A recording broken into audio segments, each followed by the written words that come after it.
द्वितीय अध्याय 3 अवस्थाएं। साधक जिस समय से उपासना के मार्ग में कदम रखने का इरादा करता है, उसी समय से उसे गुरु या शिक्षक का दामन पकड़ना लाजमी होता है। उपासना न तो अपने आप आती है और न पुस्तकों से मिलती है। उसके लिए गुरु की सहायता लेना अनिवार्य है। परंतु ये उपासना पूर्ण उस दिन हो पाती है जिन दिन त्रिपुटी मिट जाती है। साधक का अहम मिट के गुरु के रूप में समा जाता है। न हम हैं, न ईश्वर है, केवल गुरु है। गुरु ईश्वर है, ईश्वर गुरु हैं। मन और बुद्धि में इसके लिए तर्क और अविश्वास की जगह नहीं रहती। वही समय समर्पण और साक्षात्कार का होता है। उसके 3 दर्जे होते हैं। प्रथम अवस्था में शिष्य गुरु को मनुष्य रूप में देखता है, परंतु ये भी समझता है कि ये साधारण मनुष्य नहीं हैं। इनके अंदर विशेष शक्तियां हैं, एक महापुरुष हैं, ईश्वरीय विद्या के जानकार हैं। इनके बताए मार्ग पर चलने से हमारा कल्याण हो सकता है, ईश्वर दर्शन हो सकता है। इनकी कृपा से हमारा इहलोक और परलोक सुधर सकता है। इसी प्रकार की भावना साधकों में एक समय तक रहती है। ये शिष्यत्व की प्रथमावस्था कहलाती है। दूसरी श्रेणी में वो लोग होते हैं जो गुरु को ईश्वर के समान समझते हैं। ईश्वर न समझना बल्कि उनके समान समझना। इसमें गुरु का अपमान तो होता ही है, परंतु शिष्य की त्रिपुटी का भी लोप नहीं होता। इसलिए साधना में ये अवस्था मध्यम श्रेणी की समझी जाती है। इसमें भी साधक को कई वर्ष लगते हैं। अंत में तीसरी अवस्था की बारी आती है। उपासना का साधन करते करते साधक को उपास्य दर्शन होते हैं। वो प्रत्यक्ष ये देखता है कि मेरे प्रियतम, मेरे इष्ट देव मेरे सम्मुख विराज रहे हैं। इस अवस्था में किसी किसी को दिव्य तेजोमयी इष्ट का साक्षात्कार होता है और किसी किसी को साकार। ये या तो अपने भावों के कारण ऐसा होता होगा या उस मालिक की मौज या इच्छा से ऐसा होता होगा। इसके लिए कुछ नहीं कहा जा सकता, परंतु ईश्वर साक्षात अनुभव होता है। जिस काल में ऐसा अनुभव होता है, उसी क्षण गुरु की स्थूल मूर्ति भी साथ ही साथ सम्मुख आती है। ऐसा जान पड़ता है कि इसी ईश्वर तत्व ने लोक कल्याण के लिए ये मनुष्य रूप धारण किया है। वहीं स्वयं इस महापुरुष के भेष में हमें उठाने आया है। वो कोई और नहीं है, ईश्वर ही है। किसी काल में इसी परमात्मा तत्व ने राम और कृष्ण का रूप बनाकर धर्म का पुनरुद्धार किया था, मनुष्य जीवन का आदर्श दिखाया था। आज वही हमको दुख सागर से पार करने के लिए गुरु बनकर आया है। जो ये है वही वो है। वो निराकार है, ये साकार है। जिस समय ऐसा प्रत्यक्ष दिखाई देता है, उसी समय ये भावना पुख्ता हो जाती है कि गुरु ही ईश्वर है।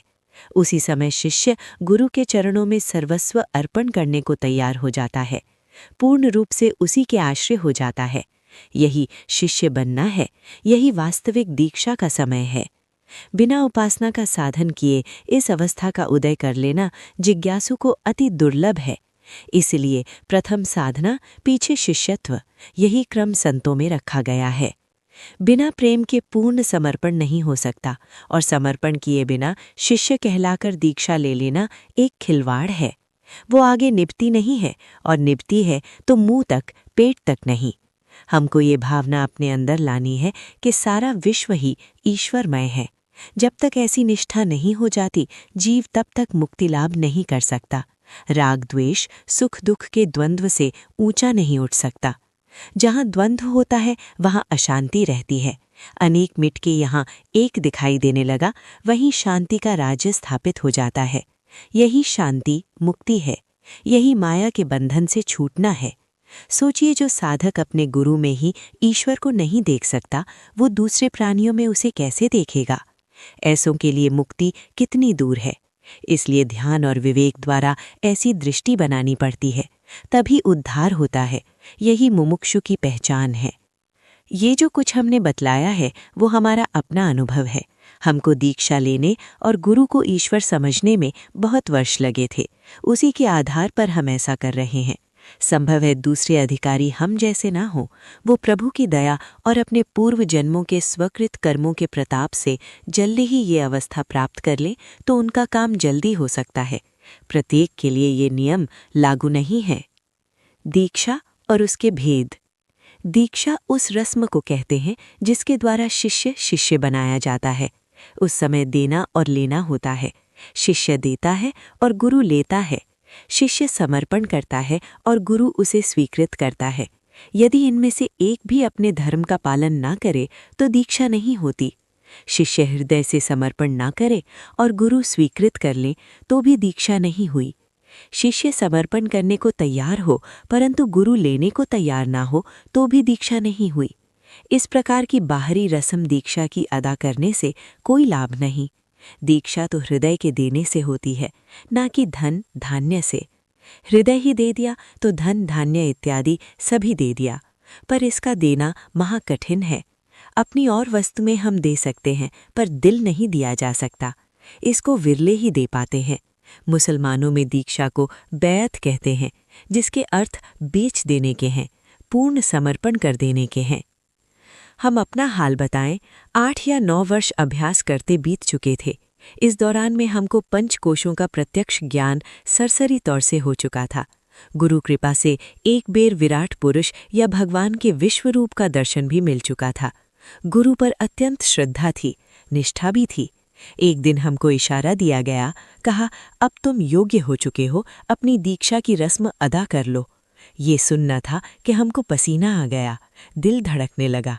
आंखों के सम्मुख अपनी कमजोरियां अपना रूप बनाकर नाचने लगीं। मैं घबरा सा गया और घबराहट में ये शब्द मेरे मुंह से निकल गए कि मैं अभी अपने को इस योग्य नहीं पाता। चुप हो गए। थोड़ी देर बाद फिर कहा, मैंने इनकार कर दिया। फिर शाम को कहा, मैंने फिर भी मना किया। आंखों में बल पड़ गया। भड़क के बोले, नहीं, मेरा हुक्म है। अब मैं क्या कहता।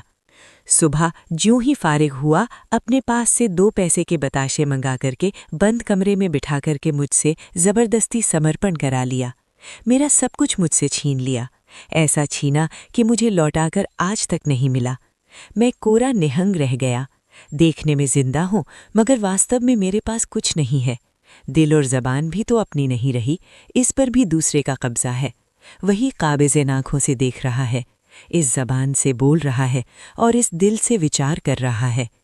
ये तो मेरे साथ जबरदस्ती की गई, वरना नियम तो यही है कि जब तक शिष्य खुशी से समर्पण करने को तैयार ना हो तब तक दीक्षा नहीं दी जाती, और जब तक शिष्य स्वयं अपने मुंह से इच्छा प्रकट न करे और विनय न करे तब तक भी दीक्षा नहीं दी जाती।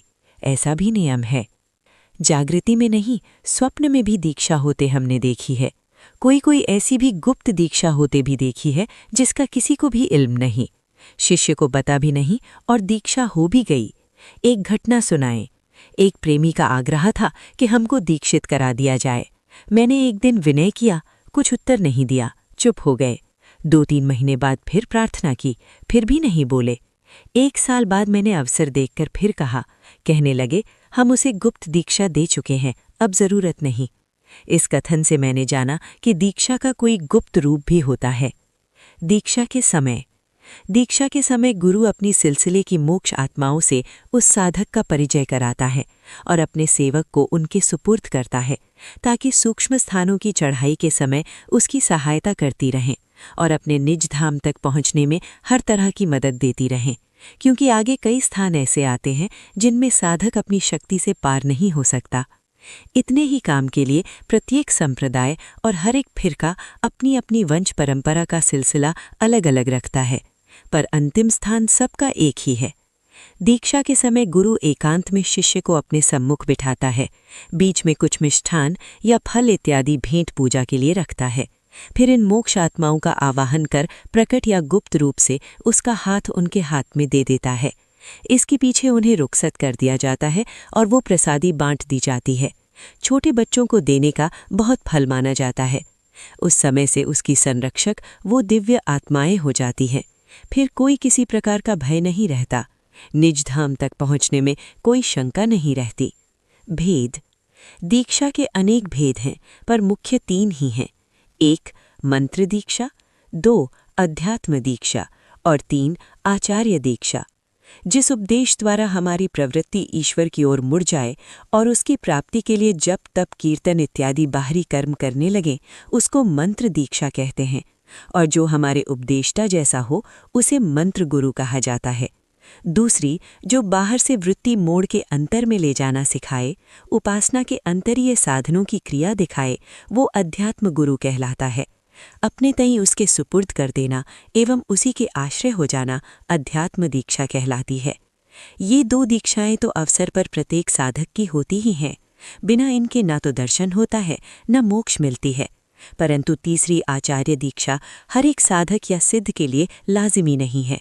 वो उन्हीं महापुरुषों को मिलती है जिनके लिए ईश्वर के यहाँ से हुक्म होता है और जिनके शरीर से भगवान लोक कल्याण की सेवा लेना चाहता है। इस आचार्य दीक्षा के भी 3 भेद हैं: निकृष्ट, मध्यम और उच्च। ये सब साधक की योग्यता पर निर्भर है। जिस समय जैसी और जितनी लायकात उसमें होती है, उसी के अनुसार काम करने का अधिकार उसे दिया जाता है। आगे काम अच्छा होने पर उसका दर्जा बढ़ता चला जाता है। इसी को आज्ञा मिलना या इजाज़त कहते हैं।